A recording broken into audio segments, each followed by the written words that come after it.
شروع کرتا ہوں میں اللہ کے نام سے جو بڑا مہربان نہایت رحم کرنے والا ہے۔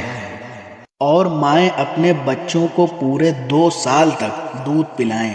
یہ مدت ان کے لیے ہے جو دودھ پلانے کی مدت پوری کرنا چاہیں، اور جس باپ کا وہ بچہ ہے اس پر واجب ہے کہ وہ معروف طریقے پر ان ماؤں کے کھانے اور لباس کا خرچ اٹھائے۔ ہاں، کسی شخص کو اس کی وسعت سے زیادہ تکلیف نہیں دی جاتی۔ نہ تو ماں کو اپنے بچے کی وجہ سے ستایا جائے اور نہ باپ کو اپنے بچے کی وجہ سے، اور اسی طرح کی ذمہ داری وارث پر بھی ہے۔ پھر اگر وہ دونوں یعنی والدین اپنی کسی رضامندی اور باہمی مشورے سے 2 سال گزرنے سے پہلے ہی دودھ چھڑانا چاہیں تو اس میں بھی ان پر کوئی گناہ نہیں۔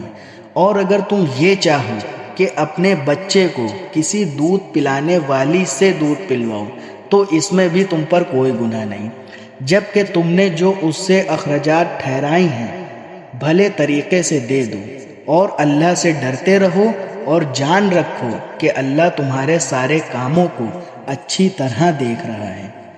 اور تم میں سے جو لوگ وفات پا جائیں اور بیویاں چھوڑ کر جائیں تو وہ بیویاں اپنے آپ کو 4 مہینے اور 10 دن انتظار میں رکھیں گی۔ پھر جب وہ اپنی عدت کی میعاد کو پہنچ جائیں تو وہ اپنے بارے میں جو کارروائی مثلاً دوسرا نکاح قاعدے کے مطابق کریں تو تم پر کچھ گناہ نہیں، اور جو کچھ تم کرتے ہو اللہ اس سے پوری طرح باخبر ہے۔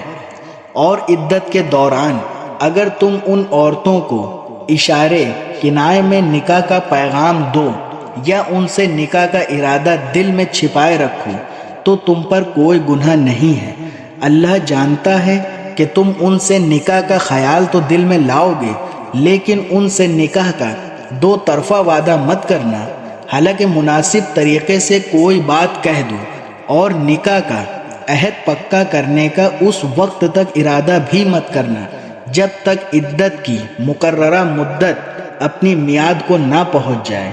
اور یاد رکھو کہ جو کچھ تمہارے دلوں میں ہے اللہ اسے خوب جانتا ہے، لہٰذا اس سے ڈرتے رہو اور یاد رکھو کہ اللہ بہت بخشنے والا بڑا بردبار ہے۔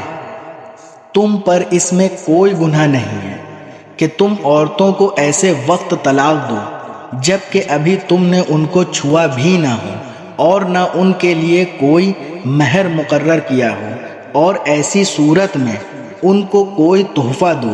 خوشحال شخص اپنی حیثیت کے مطابق اور غریب آدمی اپنی حیثیت کے مطابق بھلے طریقے سے یہ تحفہ دے، یہ نیک آدمیوں پر ایک لازمی حق ہے۔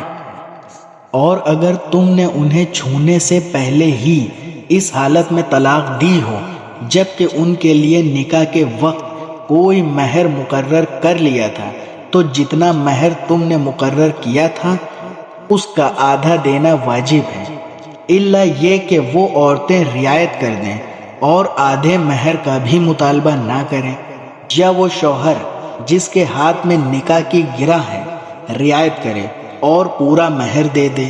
اور اگر تم رعایت کرو تو یہ تقوی سے زیادہ قریب ہے، اور آپس میں فراخ دلی کا برتاؤ کرنا مت بھولو۔ جو عمل بھی تم کرتے ہو اللہ یقیناً اسے دیکھ رہا ہے۔ تمام نمازوں کا پورا خیال رکھو، اور خاص طور پر بیچ کی نماز کا، اور اللہ کے سامنے با ادب فرما بردار بن کر کھڑے ہوا کرو۔ اور اگر تمہیں دشمن کا خوف لاحق ہو تو کھڑے یا سوار ہونے کی حالت ہی میں نماز پڑھ لو۔ پھر جب تم امن کی حالت میں آ جاؤ تو اللہ کا ذکر اس طریقے سے کرو جو اس نے تمہیں سکھایا ہے جس سے تم پہلے نا واقف تھے۔ اور تم میں سے جو لوگ وفات پا جائیں اور اپنے پیچھے بیویاں چھوڑ جائیں تو وہ اپنی بیویوں کے حق میں یہ وصیت کر جایا کریں کہ 1 سال تک وہ ترکے سے نفقہ وصول کرنے کا فائدہ اٹھائیں گی، اور ان کو شوہر کے گھر سے نکالا نہیں جائے گا۔ ہاں، اگر وہ خود نکل جائیں تو اپنے حق میں قاعدے کے مطابق وہ جو کچھ بھی کریں اس میں تم پر کوئی گناہ نہیں ہوگا، اور اللہ صاحب اقتدار بھی ہے، صاحب حکمت بھی۔ اور بیوہ عورتوں کو قاعدے کے مطابق فائدہ پہنچانا متقیوں پر ان کا حق ہے۔ اللہ اپنے احکام اسی طرح وسعت کے ساتھ تمہارے سامنے بیان کرتا ہے تاکہ تم سمجھداری سے کام لو۔